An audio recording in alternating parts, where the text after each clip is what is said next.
We're gonna let these ladies in and see. I wanted to see you beat up the Mars today. That would have been fun. I've never seen that. AJ, your birthday is Thursday. Yes, it is. Thursday, Thursday. The apple or the chocolate? Isn't it? My birthday Thursday. Yeah, Thursday. David's here. Sometimes I forget my own Trene's birthday. here. What's your next question? Aria's here. Marilyn is here. Victoria's not. TLC Carol is. or England? Who? You did this the other day. TLC, hands down. Hey, you know, I didn't know my name.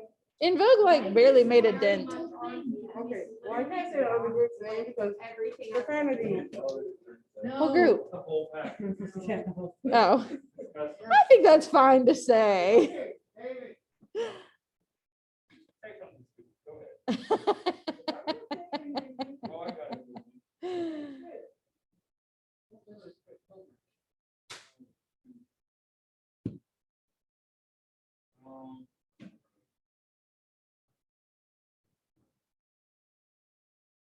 Where's that good thing?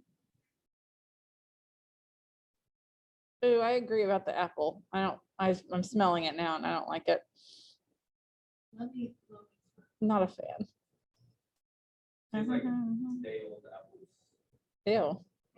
Today old? Tastes like, no, it tastes like. Day old. meal- 2 day old. like I meal see. apples, Like the brown ones. Uh-huh. in the middle. My uncle and his fiance, she's like, is it bad that me and your uncle keep playing hooky from work all day? And I'm like, yes, that is. I bad." mean, like, if you're not getting fired or caught or in trouble, I guess it's okay.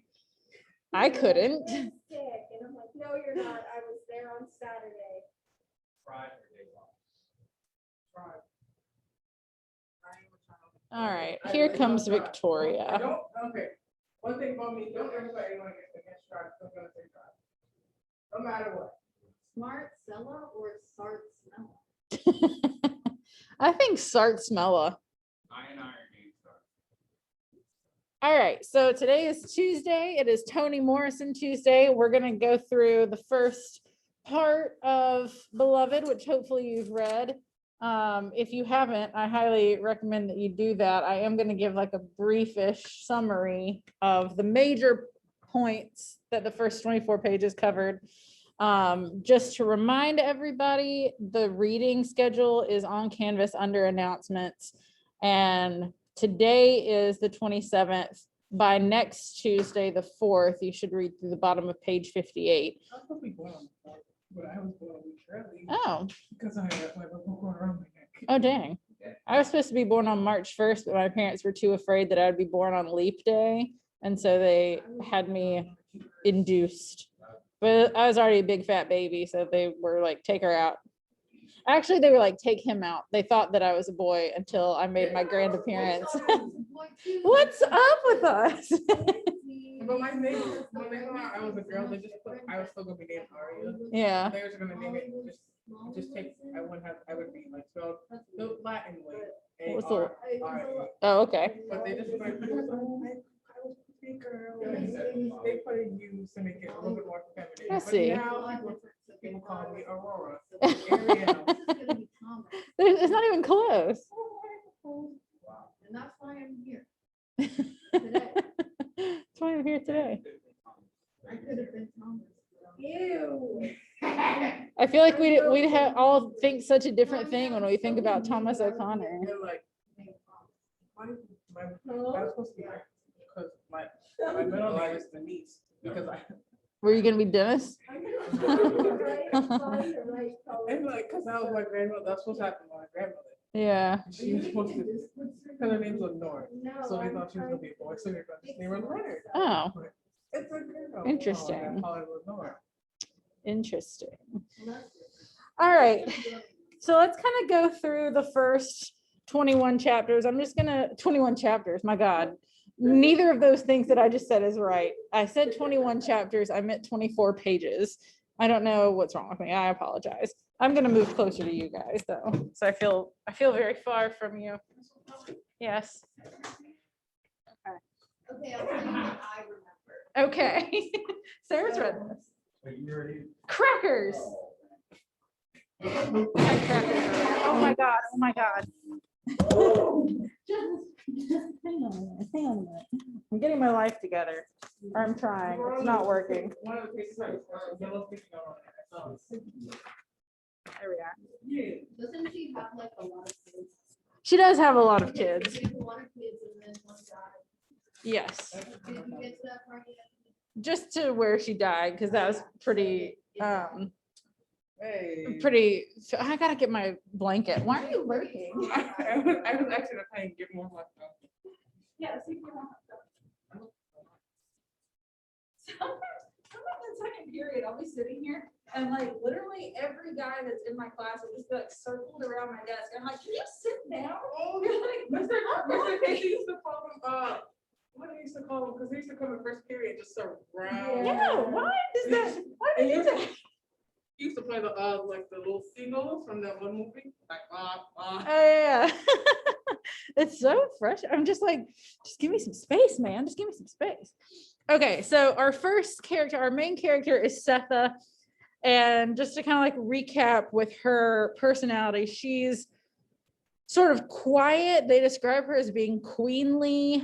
She's very dignified, but she's not very friendly. When she reflects back on her time at Sweet Home, the plantation, they talk about how like all the men wanted her.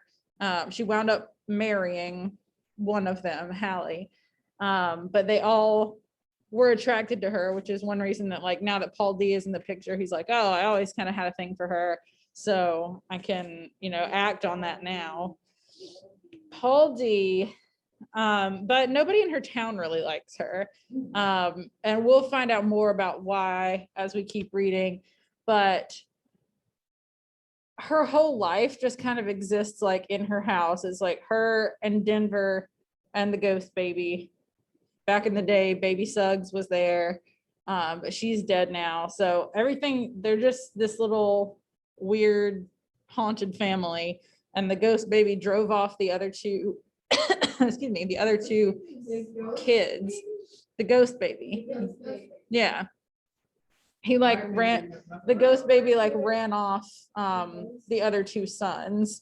They were too afraid. There was one of them like saw baby handprints in a cake, and that was the last straw.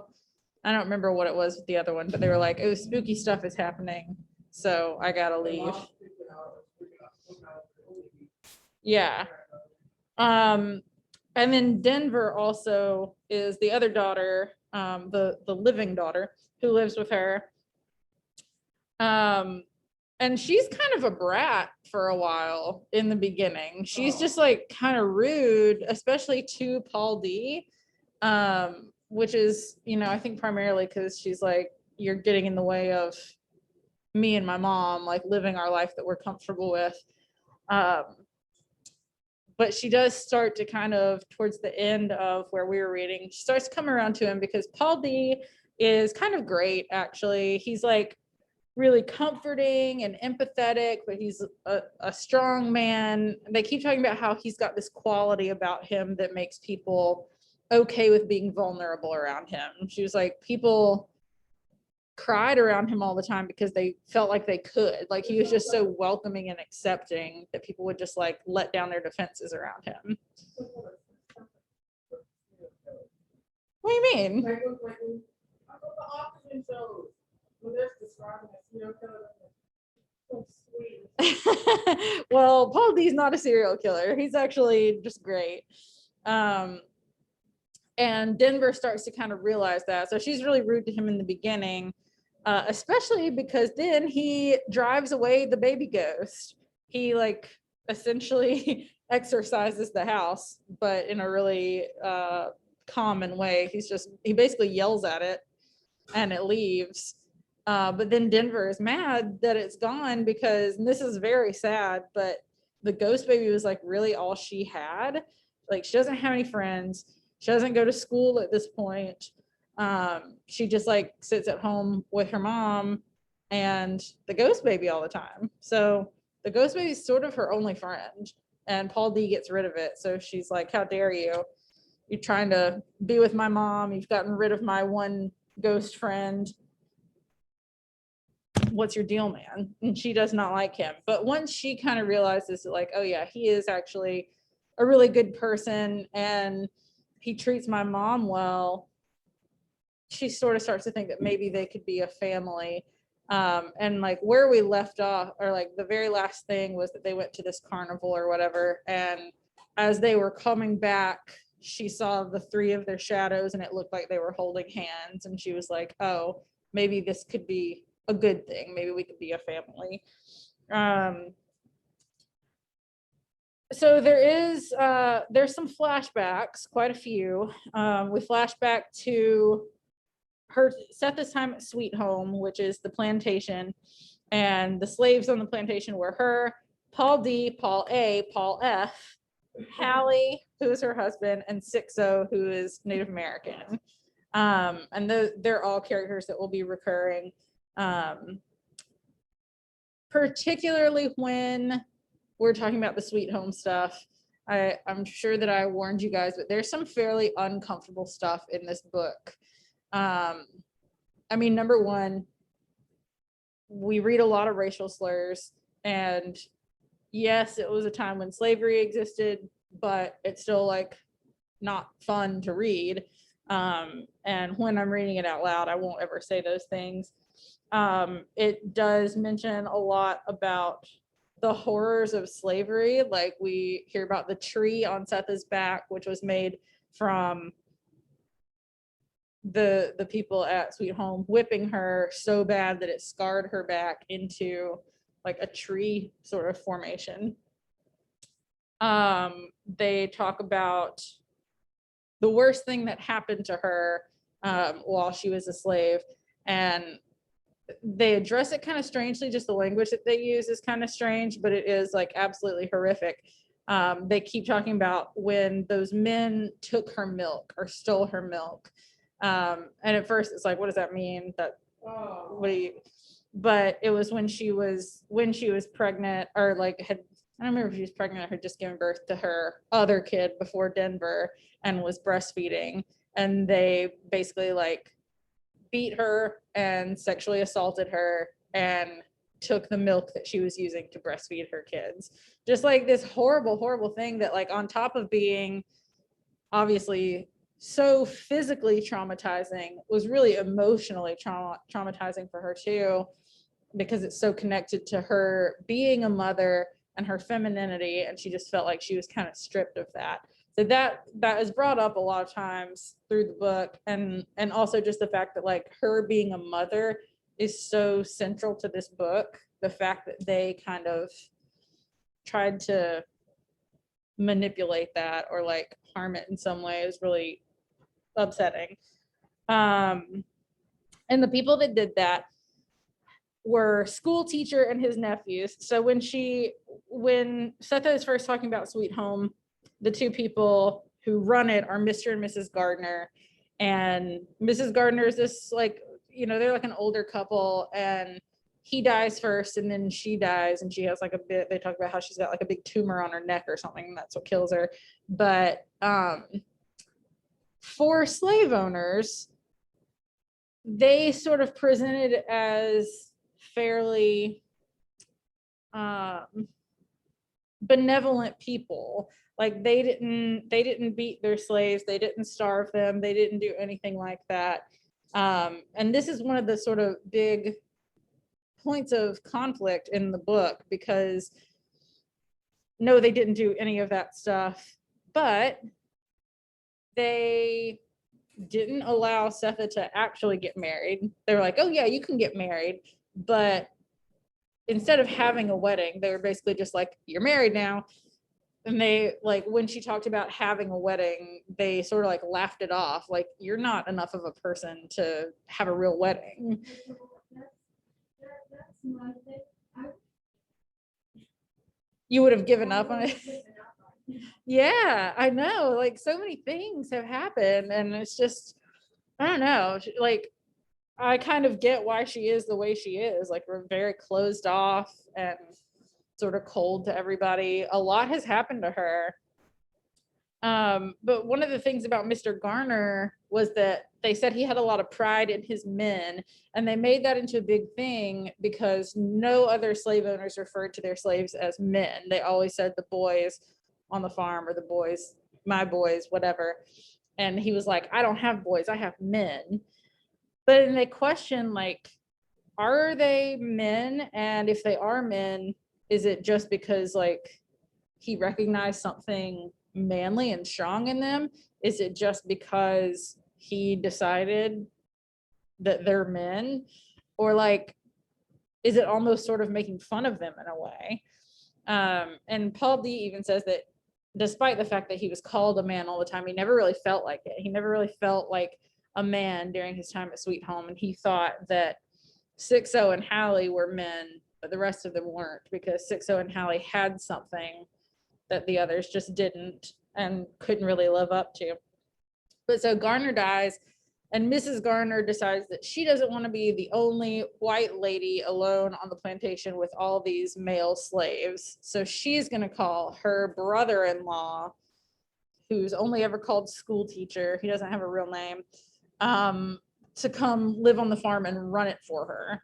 And he does, and he brings his 2 nephews, and they are horrible. They kind of rule with an iron fist. Like, later on, we'll learn that the boys, the nephews, even kind of went further than school teacher would have gone. But they are like the classic example of when you see like horrific movies about slavery. It's those kinds of guys. Like, they beat them all the time. They starve them. They punish them in all these horrible ways. And it's really upsetting. And so finally she decides to escape, and we'll learn more about the whole escape later. So one thing I wanted to point out was the nonlinear timeline obviously is one thing that can make this book kind of confusing to read, but it also, I think it's woven together really well.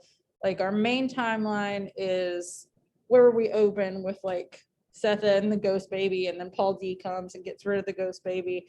But we flash back a lot to their time at Sweet Home and to times when baby Suggs was alive, and we'll see when Denver was born.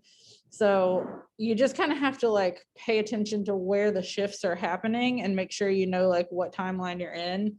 And there's one mystery that is sort of presented towards the end of the part we read, which was that at some point Setha was in jail, and it doesn't tell us why right off the bat. We'll learn why later, but it's kind of this thing of what could she have done in order to be put in jail. And all that it tells us in these first few pages is that she was trying to get her and her kids a better life than the one she had at Sweet Home.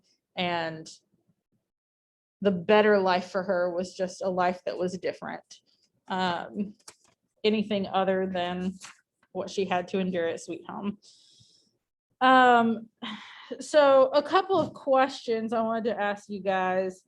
And I sort of touched on a couple of these, but so far the impression you've gotten, do you think the Garners were good or bad people? Bad people. Why?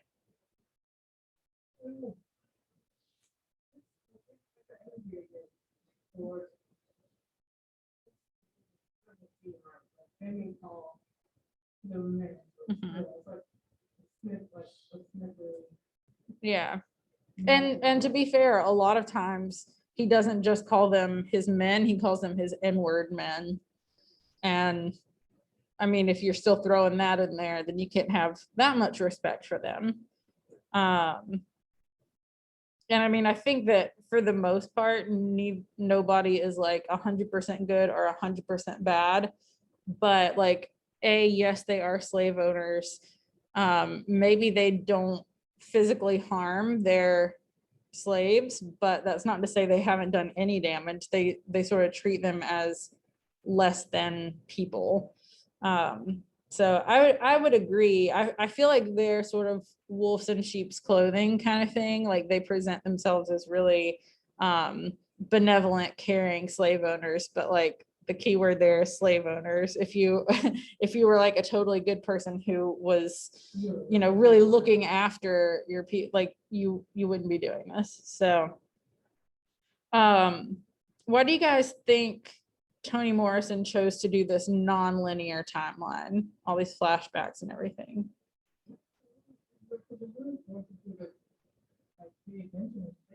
Mm-hmm. It does force you to pay attention. So tell me if you said. Okay. I think I need to know everything. Yeah, that's not what she said, but that's good too. You get to know everybody better and like understand some backstory. I think it's really well crafted the way that she does it, because you'll hear about one thing and not really understand it, and then it'll come back later and hit you all the harder because you had this lead up to it. And also when Toni Morrison talks about this book, she talks about how it's a novel of memory, and memory is often not linear or like not completely reliable. So like when you're thinking back on memories, it's usually not like this happened, then this happened, then this happened. It's more abstract than that.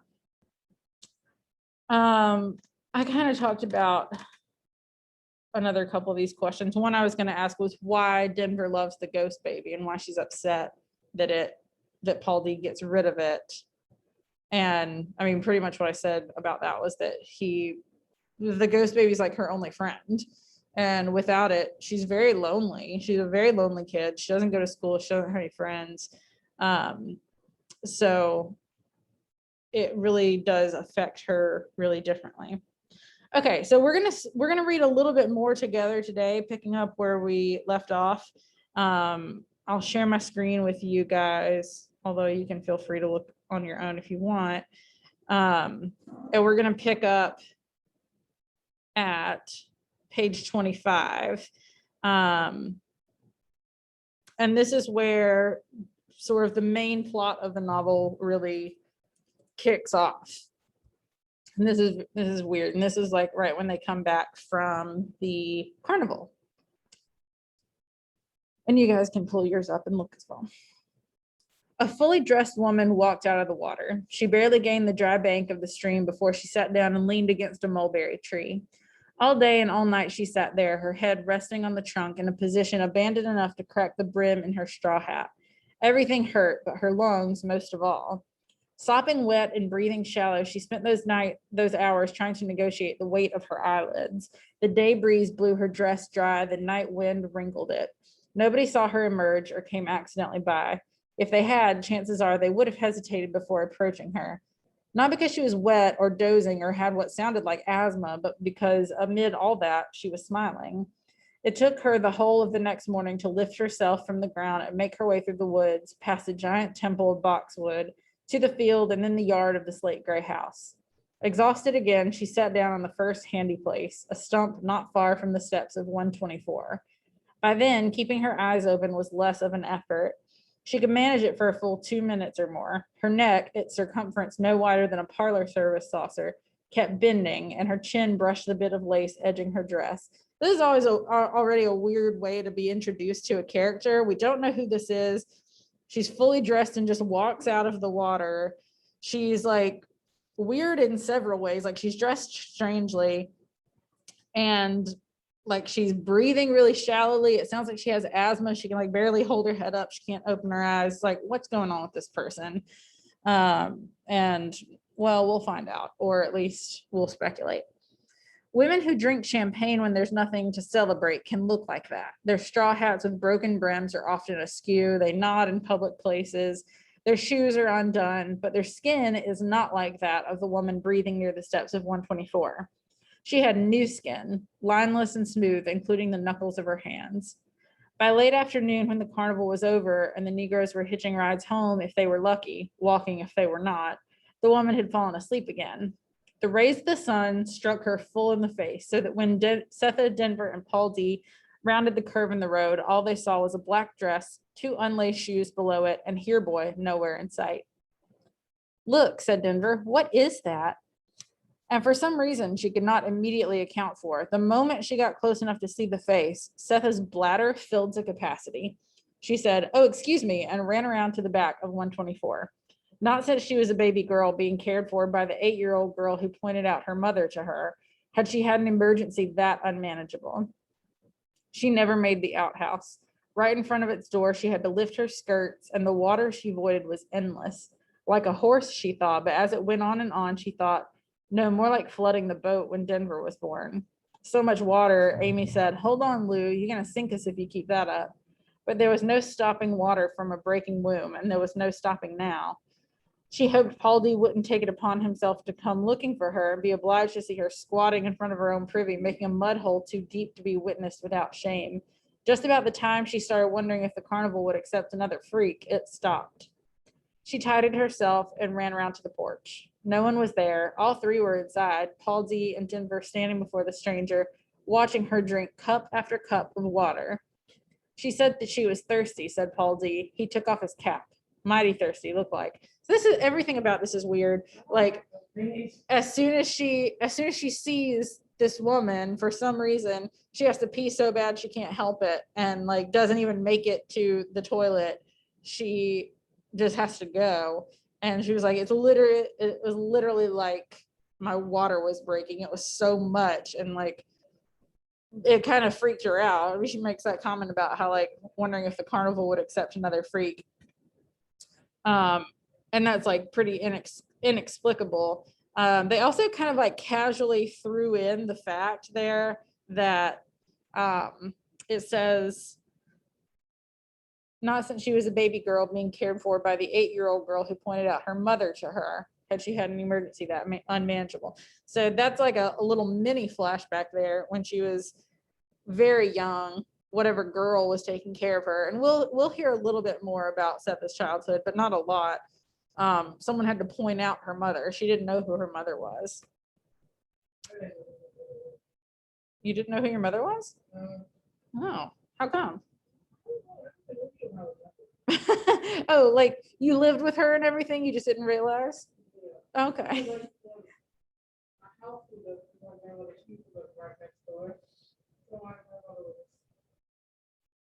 so okay, I see. And so when she comes back, this new woman who came out of the water was just like glug glug glug, drinking back all this water. The woman gulped water from a speckled tin cup and held it out for more. 4 times Denver filled it, and 4 times the woman drank as though she crossed a desert. When she was finished, a little water was on her chin, but she did not wipe it away. Instead, she gazed at Setha with sleepy eyes. Poorly fed, thought Setha, and younger than her clothes suggested. Good lace at the throat and a rich woman's hat. Her skin was flawless except for 3 vertical scratches on her forehead, so fine and thin they seemed at first like hair, baby hair before it bloomed and roped into the masses of black yarn under her hat. You from around here? Setha asked her. She shook her head no and reached down to take off her shoes. She pulled her dress up to the knees and rolled down her stockings. When the hosiery was tucked into the shoes, Setha saw that her feet were like her hands, soft and new. She must have hitched a wagon ride, thought Setha. Perhaps one of those West Virginia girls looking for something to beat a life of tobacco and sorghum. Setha bent to pick up the shoes. What might your name be? Asked Paul D. Beloved, she said, and her voice was so low and rough each one looked at the other 2. They heard the voice first, later the name. Beloved. You use a last name, beloved? Paul D asked her. Last? She seemed puzzled. Then no, and she spelled it for them slowly as though the letters were being formed as she spoke them. Yeah, it's weird, right? You don't understand what?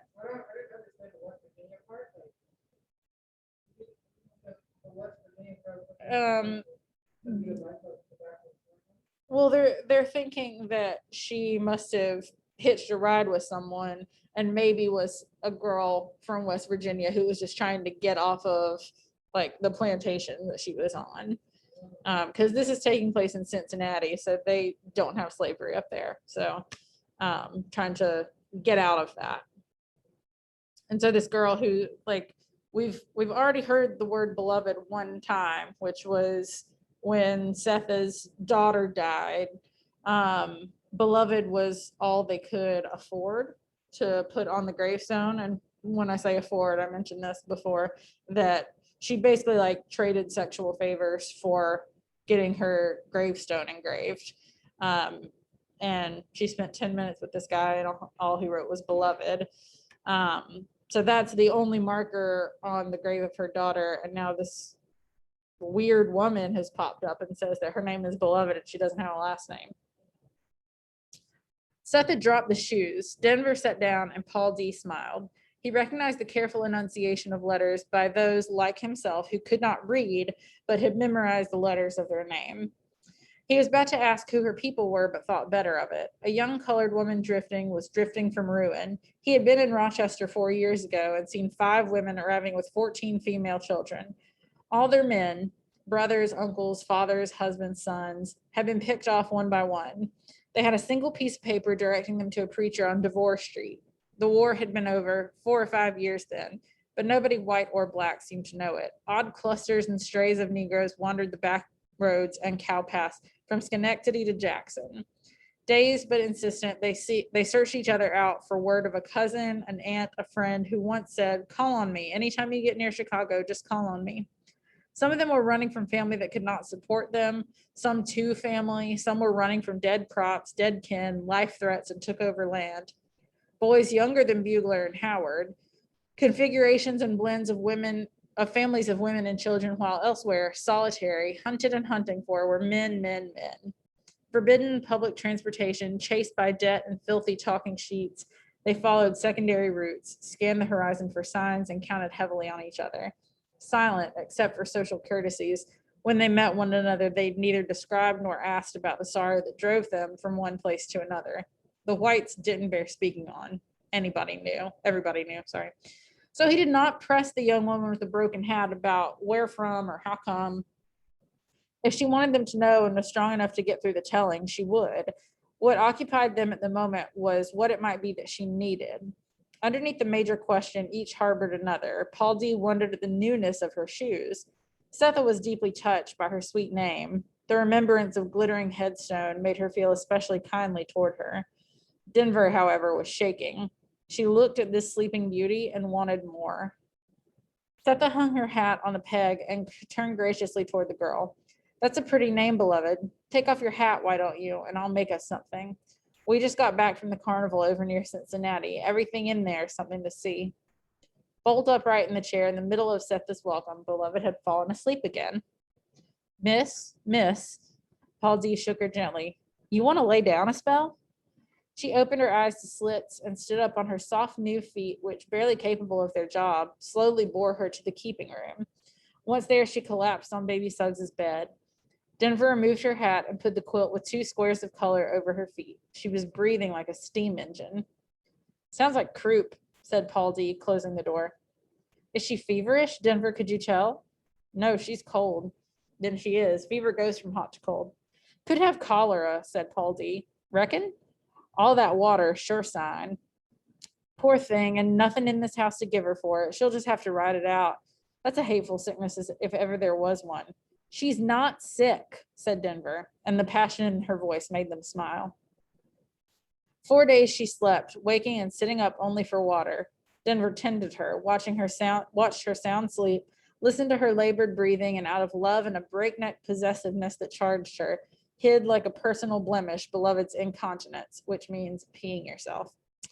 She rinsed the sheets secretly after Setha went to the restaurant, and Paul D went scrounging for barges to help unload. She boiled the underwear and soaked it in bluing, praying the fever would pass without damage. So intent was her nursing, she forgot to eat or visit the emerald closet. "Beloved," Denver would whisper, "Beloved?" And when the black eyes opened a slice, all she could say was, "I'm here. I'm still here." Okay, I'm just kind of like looking a little bit to see where would be a good stopping point. Okay. Sometimes when Beloved lay dreamy-eyed for a very long time, saying nothing, licking her lips and heaving deep sighs, Denver panicked. "What is it?" she would ask. "Heavy," murmured Beloved. "This place is heavy. Would you like to sit up?" No, said the raspy voice. It took 3 days for Beloved to notice the orange patches in the darkness of the quilt. Denver was pleased because it kept her patient awake longer. She seemed totally taken with those faded scraps of orange, even made the effort to lean on her elbow and stroke them.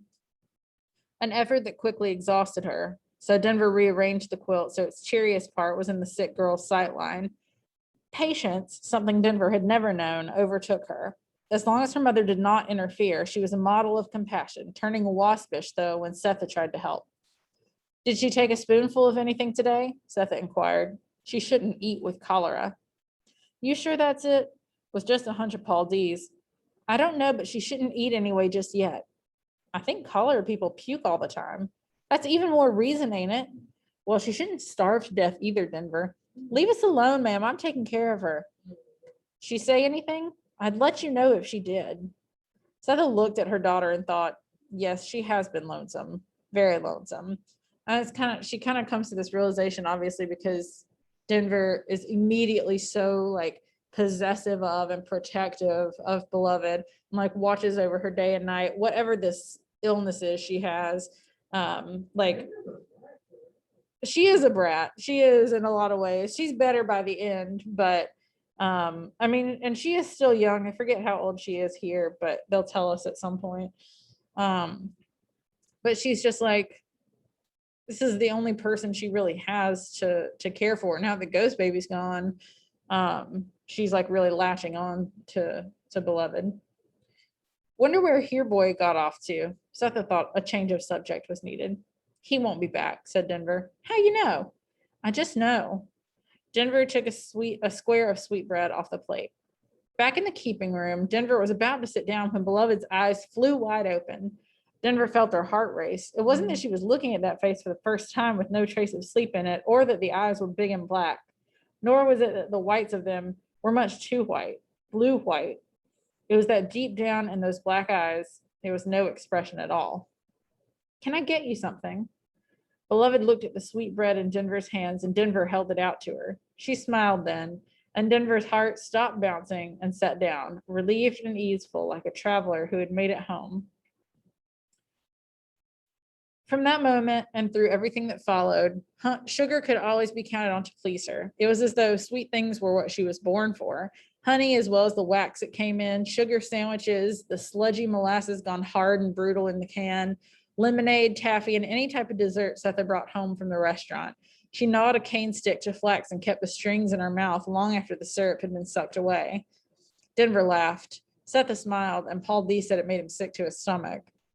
Setha believed it was a recovering body's need after an illness for quick strength, but it was a need that went on and on into glowing health because Beloved didn't go anywhere. There didn't seem any place for her to go. She didn't mention one or have much of an idea of what she was doing in that part of the country or where she had been. They believed the fever had caused her memory to fail, just as it kept her slow moving. A young woman about 19 or 20 and slender, she moved like a heavier one or an older one, holding on to furniture, resting her head in the palm of her hand as though it was too heavy for her neck alone. You just gonna feed her from now on? Paul D, feeling ungenerous and surprised by it, heard the irritability in his voice. Denver likes her. She's no real trouble. I thought we'd wait until her breath was better. She still sounds a little lumbar to me. Something funny about that gal, Paul D said, mostly to himself. Funny how? Acts sick, sounds sick, but she don't look sick. Good skin, bright eyes, and strong as a bull. She's not strong. She can hardly walk without holding on to something. That's what I mean. Can't walk, but I seen her pick up the rocker with one hand. You didn't. Don't tell me. Ask Denver. She was right there with her. Denver, come in here a minute. Denver stopped rinsing the porch and stuck her head in the window. Paul D says you and him saw Beloved pick up the rocking chair single-handed. That so? Long, heavy lashes made Denver's eyes seem busier than they were, deceptive even when she held a steady gaze, as she did now, on Paul D. No, she said. I didn't It's 2 o'clock. Thank you. I didn't see no such thing. Paul D frowned but said nothing. If there had been an open latch between them, it would have closed. All right, so I'm stopping there reading because I'm very tired now. And we still have like 9 minutes of class, but this is really where like the plot starts picking up a little bit with this very strange woman, and like clearly has something up with her. Like she said, Paul D said that he saw her lift a chair with one hand, but she can barely walk. She can like barely hold her head up. She could barely open her eyes the first day. And they're like, well, maybe something happened to her. Maybe like whatever sickness she's had has wiped her memory essentially. Because she doesn't seem to know really much about who she is or what she's doing there or where she came from or anything. So she's just a big mystery, and Denver has latched onto her to the point of like whatever burgeoning friendship or whatever was happening between Denver and Paul D has been just, she cut the cord there. I think she actually did lift the rock with one hand. You think what? I think the Lord lift the rock with one hand. Mm-hmm. But Denver doesn't want to let go of the limit so quick. Yeah. She just straight up lies and then calls that. Yeah, that's what I think too. That she's just like not on Paul D's side. I think they both saw her pick up the chair. And then when he was like, Denver, come tell us, she was just like, no, that never happened. Just to like conflict with him. All right. So for next Tuesday, y'all will finish reading through the bottom of page 58. A lot more stuff happening. It's really picking up now. Don't forget, tomorrow we will be writing an argumentative essay, which in my opinion is the easiest kind. And I think I picked a good topic for you. So looking forward to that tomorrow. All right, virtual folks, I will see y'all tomorrow.